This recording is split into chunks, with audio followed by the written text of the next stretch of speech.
बिस्मिल्लाहिर्रहमानिर्रहीम। तर्जुमा, अल्लाह के नाम से शुरू जो निहायत मेहरबान रहमत वाला है। आप देख रहे हैं दिल से बातें 454, जहां कहानियां बनती हैं सबक और बातें जाती हैं दिल तक। किसान और सांप मुकम्मल कहानी। एक किसान खेत में काम कर रहा था कि उसे एक सांप जाल में फंसा हुआ मिला।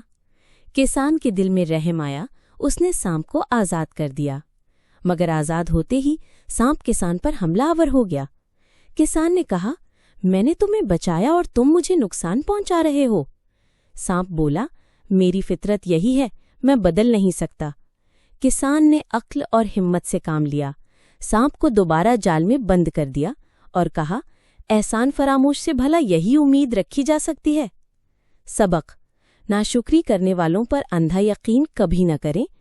फितरत को बदला नहीं जा सकता।